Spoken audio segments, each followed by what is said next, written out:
por definición, ¿qué es una estructura recíproca? Usa un ensamblaje tridimensional de elementos que se apoyan mutuamente, ¿no? A veces decían aquello que atribuían a Confucio: ráscame mi espalda que yo rascaré la tuya. Pues un poco lo mismo. Dice, ¿qué es ese principio de reciprocidad estructural? Dice, el uso de elementos de soporte de carga para componer una configuración espacial en la que están mutuamente apoyados entre sí. Como pongo aquí, dice, son estructuras altruistas, ¿no? Dice, en el sentido que dan y reciben de la misma proporción, ¿no? Que de rascar y, ¿no?, la espalda. Bueno, esto es una estructura recíproca.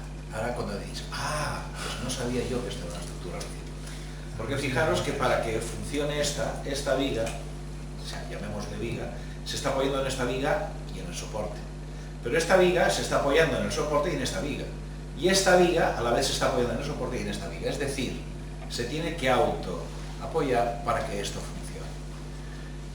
Esto que está hecho pues con unas cerillas, y esto se hace a los niños y se hace en muchos sitios, nadie piensa que es una estructura, pero con esto se han construido pues forjados, se han construido edificios. Y se siguen haciendo. En principio, obviamente, si esto está anclado para evitar que cuando yo pongo una carga aquí esto no se me vaya, esto es totalmente estable. Esto sería esa estructurita de cerillas, pero con una forma más estructural, ¿no? En el que, como veis, tengo estas vigas que van apoyándose, por lo tanto, conforme una estructura tridimensional, porque vamos apoyándonos unos en el otro.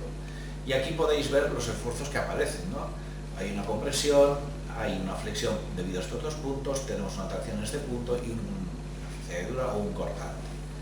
Siempre, en este caso, está dibujado como una madera escuadrada, pues bueno, eso significaría que aquí hemos de hacer un ensamble entre unas y otras, pero como la mayor parte de las veces las vais a ver como troncos. Sobre todo esto ha sido como hoy en día aparece mucho en las estructuras que podéis ver, y hay muchos blogs de aire ecologista, ¿no? Y dices, están las balas de paja y tal, y dices, mira, hay estructuras recíprocas, que la mayor parte de las veces son estructuras de madera. Para que veáis que no es nuevo, estos son dibujos de Leonardo da Vinci. Leonardo da Vinci empezó a estudiarlas. Y esto que veis aquí es un puente que él, bueno, Leonardo es aquí, dices, ahora es famoso, pero en su momento, pues oye, cuando no le salían encargos de pinturas y demás, pues entonces se dedicaba a inventar y a vender sus inventos. Y en el caso concreto de esto de aquí, era un puente que quería vender al ejército. Y él decía, no, yo te doy un puente que es desmontable y montable, que puede tener la luz que tú quieras y que tú puedes llegar, lo pasas por encima a la ladera del río, lo que sea, pasas al otro lado y lo desmontas, y así evitas que los demás te vean, ¿no? ¿Y qué era? Sencillamente eran estos tronquitos de aquí. El módulo es esto de aquí, formado por dos verticales y estos horizontales. Y se iban ensamblando uno encima de otro. Estos son los dibujos originales de Leonardo, que están, como os pongo aquí, en el Códice Atlántico, folio 22 recto, y en el folio 45 y 46 recto del Código de Madrid, ¿no? Esto, que son hay muchas de las páginas que ahora veréis, era, bueno, pues lo que él iba pensando. Yo a veces, Leonardo era como una persona completa en todo, ¿no? Ese puente también puede aparecer, por ejemplo, hay este grabado que es en el siglo XII en China, el puente del arco iris, que dice que se construyó realmente con esa misma idea de aquí, lo que pasa es que fue destruido. Como aquí dice, ¿conocía a Leonardo este precedente? Dices, bueno, en aquello, estábamos hablando del siglo XII, todavía Marco Polo y demás, y Leonardo era posterior, posiblemente algún viajero quizás hubiese dicho algo, pero bueno, parece ser que él lo pensaba por su lado. Ese puente se destruyó y lo que se ha hecho ha sido una reconstrucción. Ya veis el puente. Y el puente es esto. Félix Scritch, también, que bueno, murió hace 2 años, me parece, él había trabajado mucho sobre las estructuras desmontables, ¿no? Y esto acababa siendo una estructura montable y desmontable. realmente tú puedes hacer este puente lo más, bueno, puedes hacer que el ancho sea mucho mayor, lo que pasa es que la clave te va aumentando. Claro, cuanto más grande sea, más difícil es subir, ¿no? Ya se ve. Pero como estructura es muy inteligente, porque no solamente es un puente, sino que esto, colocando varios vanos uno al lado del otro, se convierte en una cubierta. Y cuando esta estructura de madera la rellenas con lonas, por ejemplo, es un panel, o sea, es un pabellón muy fácil de hacer. Lo que veis aquí, digamos, es como esto os lo colgaremos, ya lo veréis más fácilmente en el PDF, porque aquí se ve muy poco. Aquí lo que se ven son los diagramas de momentos flectores y las cargas aplicadas en el nudo y las reacciones que pudieran haber. Lo que os decía del pabellón, ¿lo veis? Si yo tengo varias estructuras de este tipo, una al lado de otra, y tengo la lona de ropa, puedo crear una cubierta con extrema facilidad. Fijaros que el módulo es sencillamente este tronco, otro que está en el otro lado, y dos transversales. Si yo lo levanto y le coloco otro, engarzado, fijaros que aquí no hace falta hacer ninguna unión tipo metálica entre unos y otros, porque trabajan por fricción. Le engarzo otro, le engarzo otro, le engarzo otro, y como veis, podíais seguir subiendo hasta llegar a formar toda esta parte.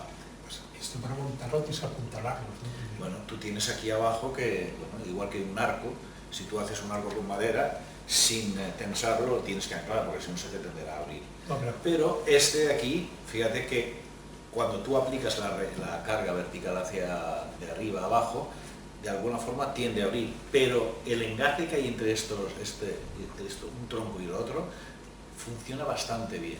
Las reacciones que te salen en las partes inferiores son pequeñas, o sea, reacciones horizontales, ¿eh? No, primero al final ahora el montaje.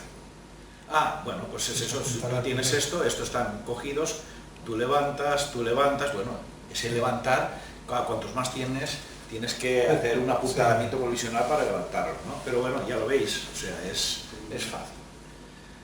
Bueno, pero eso que es el principio de una estructura recíproca, esto también son dibujos de Leonardo y de Serri, lo que se llamaba el forjado serriano.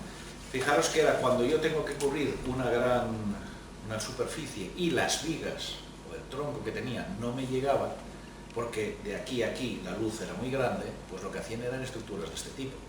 Yo llego hasta donde puedo y con estas vigas de esta forma puedo llegar a cubrir esa superficie sin necesidad de que la viga me llegue al final, ¿no? Esto, como veis, las formas es cuadrangular, estos son los dibujos que podía tener Leonardo, pero pueden ser pentagonales, hexagonales. De hecho, esto está sacado de Domènech y Sugrañés, que es del 16, pero que está basado en tratados antiguos, tratados del 1500, del 1700, para construcción de forjados, digamos, medievales. Y como veis, esto es una estructura recíproca. O esto es una estructura recíproca. ¿Qué pasa? Cuantos más radios, como por ejemplo este aquí es mucho más patente, ya se ve que aquí puede haber un problema de que esto me gire, ¿lo veis? Me gire en este sentido y se me pueda desmontar. Lo cual quiere decir que estas cabezas tienen que estar atadas, no simplemente pueden estar apoyadas, sino necesitamos, en casi todas estas estructuras, estos nudos se hacían atadas con cáñamo, ¿no? Luego os enseño al final una experiencia que hicimos en la Escuela de Arquitectura con los alumnos, y allí les dije que la cuerda estaba muy bien, pero les pusimos un perno metálico, que así yo me fiaba mucho más para la construcción. Porque bueno, vete tú a saber lo que hacen allí los universitarios sueltos. Bueno, si empezamos a analizar una estructura de este tipo, por ejemplo, este era un modelo hecho por Leonardo, se han hecho pues, análisis tan tontos como decir, mira, tengo estas 4 vigas y me van a funcionar así. Tengo un diagrama de momentos de este tipo, pero ya se ve que la reacción de esta viga es la que me provoca este momento y viceversa, ¿no? ese cuadrado tan sencillo, Leonardo lo empezó a complicar bastante más. De tal forma que podía llegar a generar mallas, ¿lo veis? Uniendo un cuadrado al lado de otro, y esto creaba unas superficies bastante grandes y atractivas. Aquí veis un poco los modelos, aquí están sacados del códice, están marcados de dónde estaban. Ya lo veis que Leonardo supongo que iba aquello de generando ideas y no se preocupó de ponerle el número de página y demás. Aquí se han ido marcando para ver de dónde estaban, ¿no? Pues aquí están un poco los modelos, las maquetas, y aquí un poco los esfuerzos, los diagramas de momentos que aparecen cuando los hacemos entrar en carga. El triángulo también, aquellos eran cuadrados, esto es un modelo triangular que cuando vas uniendo los modelos triangulares te quedan unos hexágonos entre ellos. Claro, son triángulos equiláteros. Los diagramas de esfuerzos. Ahora bien, lo que os pongo aquí, hay una comparación muy curiosa. Tú puedes hacer, obviamente para calcular esto tienes que hacerlo con una estructura, con un programa de estructuras tridimensionales. Tú puedes considerar que esto es un emparrillado, es decir, plano. Cuando tú consideras el emparrillado plano o lo calculas como una estructura espacial considerando la realidad, es decir, una barra tiene que estar encima de otra para que se vaya engarzando, las diferencias de esfuerzos son en algunos sitios bastantes. No es lo mismo considerar una estructura plana, que es realmente como modelo puede funcionar, pero en la realidad es inviable, porque si tú tienes esta barra y tú tienes esta, ¿cómo hacías esa unión? La unión real era que una apoyaba encima de la otra. En el momento que haces esto ya no es un plano, sino siempre se generan estructuras levantadas de un punto respecto a otro. Bueno, aquí es una tabla que ya podéis ver, según cómo se consideraban, pues mirábamos las diferencias de peso, porque claro, el considerar la estructura plana, la barra es así, a considerar la estructura una montada sobre otra, hay más longitud de barra, hay más peso.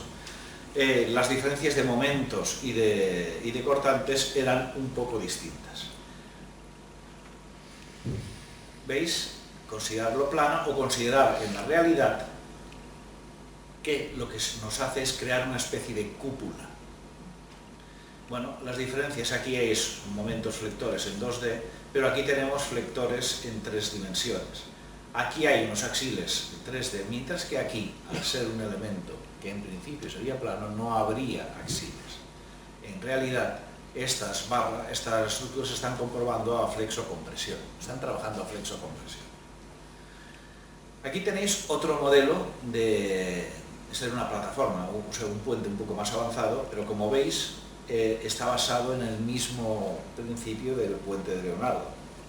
Esto hicieron también todas esas estructuras, a más de uno le han llamado mucho la atención y se han hecho modelos, se han hecho maquetas y se han estudiado. Esto, en lugar de ser el tronco recto, lo que se hacían, ¿lo veis? El tronco está de alguna forma curvado, formando, eso sí, un entramado plano.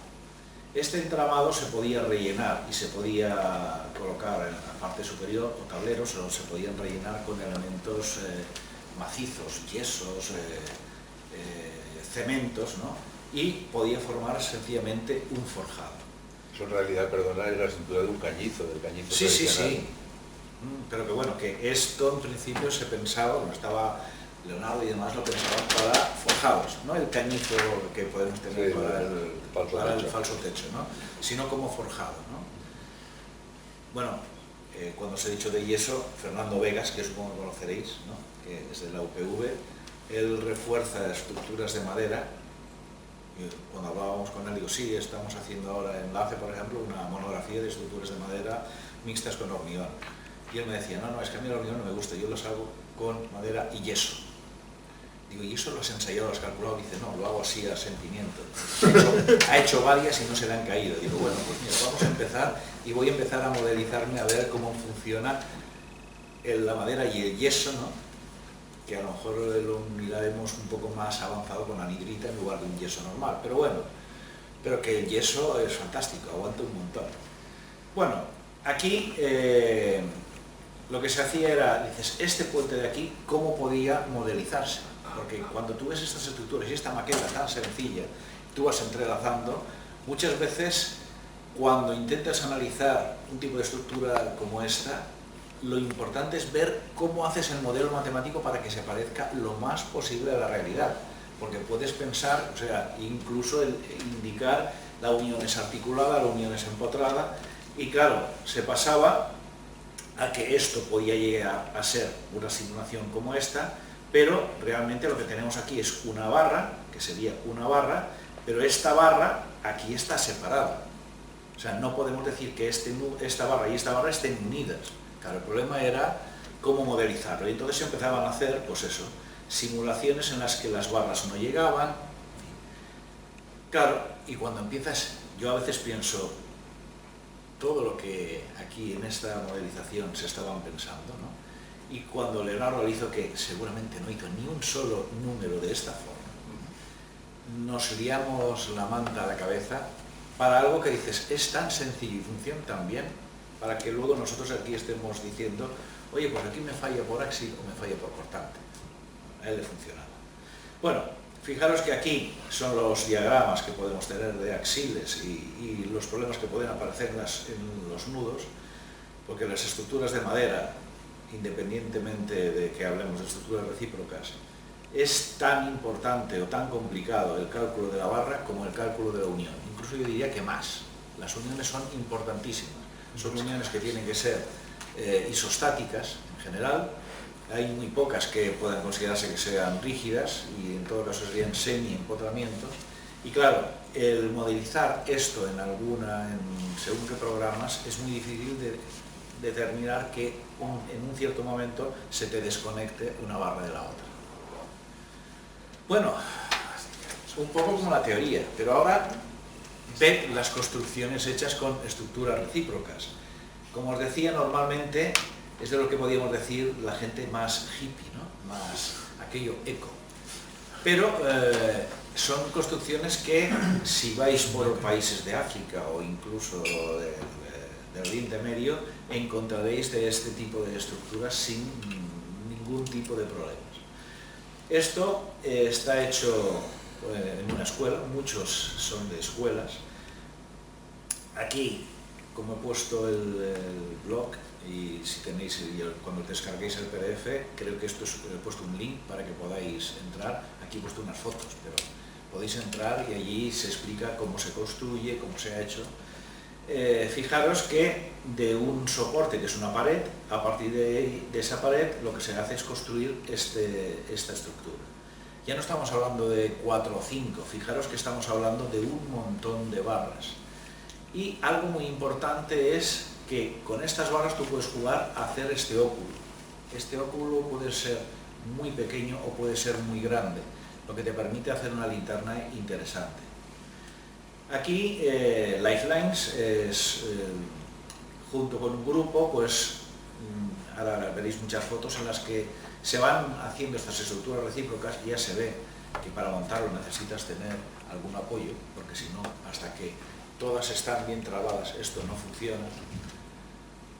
O estructuras como esta, que es la que os enseñaba de Leonardo, construida con troncos, ¿no? En la que se genera, ya se ve, no es una malla plana, es una malla espacial. Aquí la curva isodial de Tlamaya, esta aquí, con ellos aquí arriba, parece que sea muy alta, ¿no? Cuando se ven en las páginas web, se ve esta y dices, hostia, lo han hecho ahí arriba. Luego ves que está el hombre aquí y dices, no, bueno, no es tan alta, ¿no? Pero fijaros que es una unión y si os fijáis en los nudos, están hechas con cuerda. No hay ninguna unión metálica, cosa que dices, mira, pues está bien. Como veis, las estructuras pueden complicarse bastante, porque tenemos una estructura recíproca, pero es que está apoyada también en otra estructura recíproca. Y las estructuras recíprocas pueden llegar a tener como 2 capas, 2 o 3 capas, en las que nos formen estructuras como ahora veréis, Feioto o Shigeru Ban las han utilizado. Fijaros que aquí ya, aquellos puentes que hacíamos, si vas ligando unas con otras, puedes llegar a hacer estructuras con formas bastante curiosas. Reforz, como pone aquí, es uno de los más creativos y prolíficos de este tipo de estructuras, pero que llega a hacer la maqueta después de utilizar los programas, el Rhinoceros y el Grasshopper. Y aquí entramos en otro mundo que también sería enorme, que es el mundo del forefinding. Es decir, tú no estás imponiendo la forma a la estructura, sino que el material te va a decir la forma. Yo sí que lo que puedo hacer es, digo, mira, voy a colocar esto, le pongo unos puntos fijos y digo que la longitud de la barra es X. Si yo lo pongo este punto aquí, yo no estoy forzando la longitud, o sea, la forma de la barra, sino que sencillamente moviendo a sus puntos, la barra va a adquirir una forma natural. Esto con el Rhinoceros es fácil y el Grasshopper que es un plugin que se utiliza para el Rhinoceros que te permite hacer eso. No llega a calcular, pero te permite hacer bastantes cosas. Y así, pues se pueden llegar a hacer estructuras, como veis, son recíprocas, pero que están, bueno, estamos hablando de Siza, Soto de Moura, o sea, yo, como consultor de estructuras, siempre pongo quién está detrás. En este caso, Cecil Balmer, que no es cualquiera, ¿no? Estructuras que podrían llegar a llamarse recíprocas porque cuando tenemos mallas de este tipo, ya sabemos que si esto fuese de hormigón o incluso metálico, las uniones serían fantásticas, podríamos tener como un funcionamiento de una malla perfecta. En estructuras de madera, normalmente lo que vamos a tener es una barra continua y otras barras que van entregando. Esto, un poco lo del Metropol, ¿no? Aquello, que eran las láminas. Esto es fábrico. Sí, pero que un poco las láminas era aquello. Las láminas, unas son continuas y las otras se iban uniendo. O sea, esta puede ser continua, pero esta va uniendo esta con esta. Y esto es una marquesina hecha por Shigeru Ban, el arquitecto, y el ingeniero Cecil Balmer, OBR. Aquellas construcciones que empezaba a dibujar Leonardo y que alguno había hecho en maquetitas, pues se empieza a plantear hacerlo como una pérgola. Aquí sí que las uniones, como veis, es una unión con perno metálico. Esto es como la maqueta, luego veréis la construcción. Lo que pasa es que siempre, aquí ya lo vemos, que si esto es un cuadrado, esto podemos jugar con ello. Y esto no es una estructura rígida. El cuadrado se puede convertir en un rombo.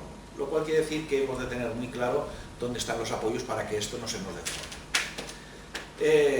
El cálculo y el inicio, ya lo veis, que es un poco más complicado, y empiezan a plantearse a partir.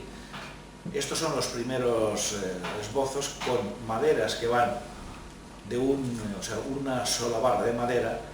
Todo eso luego avanza a pares de barras. Cada brazo son 2 barras, ¿no? Las uniones, como veis, son con pernos y lo que tenemos aquí es esa pérgola. Una pérgola en la que los pilares inclinados nos van a garantizar que esto no se nos mueva. Y creo que es la foto esta de aquí. ¿Veis algo raro en esta foto? ¿La de la derecha? ¿Cuál de ellas? No, en la foto. En digamos en la derecha. En la de la derecha. Que algunas están dobladas y otras no. Las barras están rotas. ¿Lo veis? Es decir, que los buenos también fallan. ¿Por qué? Fijaros que donde está fallando es justo en el apoyo. En este punto es inamovible y aquí el no poder moverse y esto ser más flexible, aquí la barra ha roto. Por eso os digo que en un principio esto es una simple barra, ya veis que es un listón, acababa siendo, luego sea, 2 barras. en un doblado de barras. Esto es un estudio de, no sé si era también esto de Oxford, en el que unos estudiantes, era fantástico, porque cuando les das a los estudiantes cancha, a veces te hacen... Esto es una estructura recíproca, ¿lo veis? Pero lo que hicieron es que cada barra era una barra doble, de tal forma que con este mecanismo hacían que esta estructura recíproca pudiese abrirse o cerrarse. ¿Os lo veis? Se abre o se cierra el óculo teniendo en cuenta que los puntos son fijos, pero dejando que esto girase alrededor de estos puntos. Al girar y el permitir la guía, hacía que el óculo fuese más grande o más pequeño. La base es la misma, lo que pasaba es que al cerrarlo lo que hacía era elevarse. Esto es una maqueta, no se construyó, pero yo cuando lo vi dije, es fantástico, a ver si alguno de mis alumnos me hace una cosa como esta. Pero dices, estructuras recíprocas se han hecho, bueno, esto, que ya lo conocéis, Herzog, Pierre de Meuron, colaboración de Aru, dices, mira, Cecilvan, de Aru. Esto, que es la que tenemos en China, no deja de ser una estructura recíproca, porque si lo veis, todas estas barras, hay unas que se van apoyando en otras, de tal forma que lo que se está creando aquí es unos elementos que están trabajando a tracción, pero que esta barra se apoya en esta y etc. Es decir, que la estructura recíproca que hemos visto pequeña y es en madera, puede llegar con esa misma filosofía a cerrar estadios, ¿no? Y esto es la experiencia que hicimos con mis alumnos en la Escuela de Arquitectura. El taller de techo recíproco de la ESFA, que es una asociación que está dentro de la Escuela de Arquitectura, que cada año, en lo que llaman la semana de día, pues se meten con un tema. Y el año pasado dijeron, nos gustaría las estructuras recíprocas y la queremos hacer de madera, y me llamaron a mí, no sé por qué. Pues bueno, la idea era que se iba a construir un elemento. Al principio fuimos definiendo a ver qué dimensiones le daban, porque ahora solo está construida lo que es la estructura, pero su idea era empezar a poder cerrar, poner distintos tipos de cubierta con distintos pesos para ver cómo se comportaba, no solamente estructuralmente, sino después a nivel térmico, cómo se funcionaba cada uno de esos cerramientos.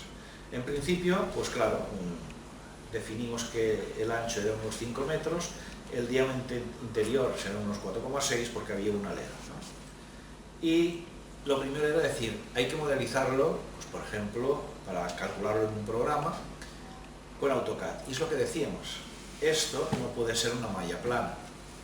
Para ajustarnos al cálculo, teníamos que hacer una estructura en 3 dimensiones y que de alguna forma esto representase los troncos que iban a ser. Aquí lo que hicimos fue hacer, como lo veis, unas barritas que podían ser la simulación de los pernos y se calculó espacialmente. Cuando ves la modelización, pues ya la ves. Hay un tronco que está uno encima de otro y los esfuerzos que nos daban en los pernos podían significar de alguna forma el esfuerzo que podía llegar a tener el perno. Ahora bien, como aquí iban a cerrarlo y demás, lo sometimos a cargas de viento. Esto ya se veía que, ya veréis ahora las fotos, estos son unos neumáticos, la alimentación es aquello, tiene que ser algo que podamos quitar, y colocar hormigón en el patio de la escuela no les parecía, ¿no? Bueno, a los alumnos sí, a la dirección era la que no le parecía muy correcto. Y entonces, bueno, pues lo que para hacer la modelización hicimos unas triangulaciones que no hacía falta hacer en todas, pero para simular de alguna forma la rigidización. ¿Qué habíamos hecho además? Que claro, como esta unión con esto de aquí era una articulación, teníamos unas codales para de alguna forma rigidizar esa unión. Bueno, los diagramas que habéis visto de los modelos de Leonardo da Vinci, pues son los que se repiten en la parte de aquí arriba, pero claro, aquí aparecen otros esfuerzos en los pilares que antes, pues, solamente al solo estudiar el modelo horizontal no aparecían. Y esto es lo que hicieron, que además se divirtieron mucho. Esto era la cimentación. Pusimos 3 neumáticos rellenos de grava. Los postes verticales eran estos de aquí, les atravesamos unos pernos y estaban forrados para evitar que la humedad aquí de alguna forma los pudriese, ¿no? Yo les dije que más que dos en la misma dirección los pusiesen en cruz, pero bueno, los colocaron en dos y hacían como más o menos de asesor y ellos iban haciendo. Bueno, los pilares se colocaron, una vez colocados, apisonando bien lo que eran los neumáticos, se colocaron las vigas, que no se ve bien, pero aquí estas vigas estaban cortadas a media madera para que un tronco con el otro entregase. Aquí había un perno que estaba empotrado, estaba insertado en el pie derecho, atravesaba los dos troncos y tenía que recibir luego la parte de la estructura. Por otro lado, montaron la estructura fuera, de la cubierta. Ahí teníamos una discusión, ¿qué hacemos? ¿Hacemos esto y construimos la construcción aquí arriba? Y ellos decían, no, la hacemos fuera y luego la subimos. Ahí había... ¿Por qué? Porque aquí, como veis, hay un perno que lo une, pero esto, cuando tú lo levantas, es inestable, esto se gira. Dijeron que sí, que lo hacían aquí y que lo subirían. Nada, montamos aquello de... Yo no sé si lo vieron o no en la dirección, pero todo esto son mesas de aulas. Y se hizo un pasillo para que encima de las mesas se llegase a la parte de arriba. A falta de andamios, buenas son mesas. Y, pues nada, con todos los alumnos, el primer paso fue levantarlo encima de las mesas y a partir de allí, ¿lo veis? Esto es tracción animal, pues fueron moviéndose hasta que se colocó encima. Una vez colocado encima, lo que hicimos fue poner unas plomadas para, de alguna forma, que quedase bien alineado la unión de los 6 pilares con los nudos que serían de este hexágono, para que no hubiese que fuese un hexágono regular. Una vez hecho esto, se colocaban bien en cada uno de los pernos. El agujero no estaba hecho, sino que aquí, este chico, por decirlo así, ya era carpintero, o sea, ya sabía lo que hacía y entonces utilizaba la broca, porque aquí el peligro era que utilice la broca y se agujere en la pierna en lugar del tronco. Y lo hicieron bien y al final, como veis,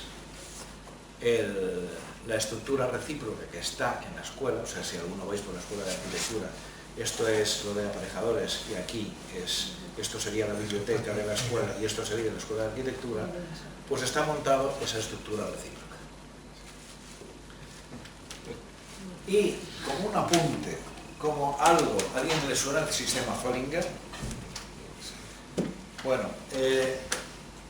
podríamos decir que es una especie de estructura recíproca, más que nada porque son barras cortas que están uniéndose entre ellas y no se entendería su funcionamiento si no se apoyan unas en las otras.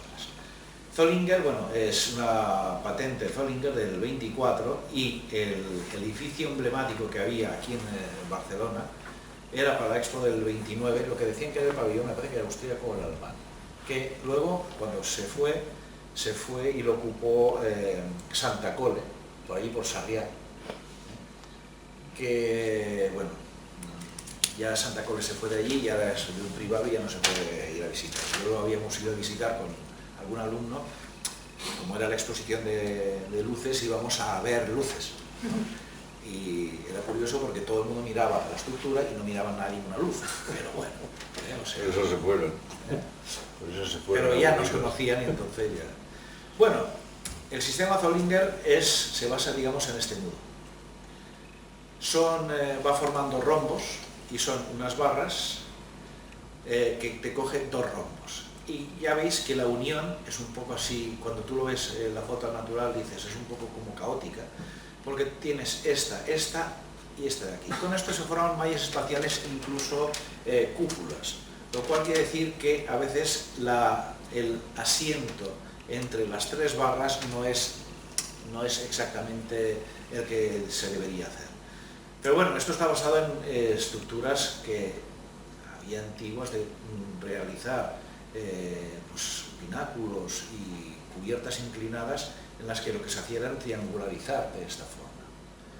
Bueno, el sistema Zollinger es esto. Como veis, es una barra, lo veis, larga y que va cogiendo dos rombos.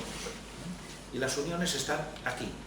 Cada unión es esta. Por eso os digo que no es que esté considerada como una estructura recíproca, pero que de alguna forma estás apoyándote unas en otras. Estos son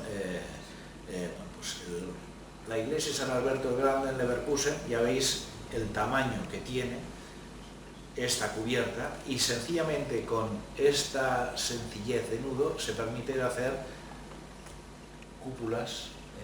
¿Y el material es? Madera. Madera. Esto es madera. Sí, por eso os lo pongo. Estamos en madera, ¿no? Ya. Esto es muy parecido al pabellón que había, que era el de Santa Cole. Lo veis aquí, ¿no? Repito, una barra, siempre la barra que coge dos rombos y tienes la intersección entre ellos. Pero con esto se habían hecho, como veis, esto es un edificio de oficinas, ¿no?, en el que la luz es bastante importante. Y esto era lo que era el pabellón y el edificio que era de Santa Cole. Esto no me acuerdo qué calle es, ahora solo se puede ver por fuera porque no te dejan entrar. Pero bueno, este que era el pabellón, ¿lo veis? Las uniones reales son estas de aquí. Esas estructuras recíprocas espaciales pues se han podido, y de hecho se han hecho como mucho más grandes. Aquí lo que tenéis es Frei-Ottos, ¿no?, del 75, con Ove Arup. Parece que Ove Arup está abonado a las estructuras de madera, ¿no? Pero bueno, como veis, las personas, esto ya es un gran pabellón. Ya veis la superficie que ocupa, y es donde os digo que aquí estas estructuras ya empiezan, aquello de que la barra sencilla se rompía, aquí ya empieza a haber doble barra en cada dirección. Entonces ya está más estudiado y tenemos dos barras en una dirección, dos barras en la otra, con lo que la unión es más rígida y funciona mejor. Ya veis que estas estructuras son ligerísimas, pueden tener, esto sigue el principio del forefinding, o sea, no son curvas que de alguna forma imponemos, sino que si se hace bien, la forma viene dada por el propio material. Aquí podéis ver esas uniones de doble barra, ¿lo veis? Dos en una dirección y dos en otra. Y esta, para acabar, es el Pompidou Med de Shigeru Ban, también con Cecil Ban. Está reciente, ¿no? Sí, bueno, es bastante... 4 años. Sí. No sé, el Pritzker, no sé por qué se lo dieron. Bueno, supongo que sería por toda la carrera, ¿no? Pero bueno, esta es de Shigeru Ban y como veis, ya la malla es un poco más elaborada, pero siempre tenemos dos barras. Ya que el primer sistema, la primera marquesina de una barra que le partió, dice, no, ya no me van a pillar más, ¿no? Y bueno, estos son imágenes del Pompidou, como veis, el cálculo que se hace ya es modelizar todas las barras, ¿no? Y lo que sí es que para que esta forma crezca, partes de rinoceros o partes de cualquier programa de este tipo para adquirir la forma que tú necesitas, ¿no? Y estas formas, estos pilares que se van formando y demás, están generados por el propio material, ¿no? Y esto es el Pompidou ya acabado, ¿no?, con un recubrimiento que se colocaba por encima, que es la cubierta. Y ahora ya habéis visto lo que son las estructuras recíprocas y las cosas que se pueden llegar a hacer. Okay.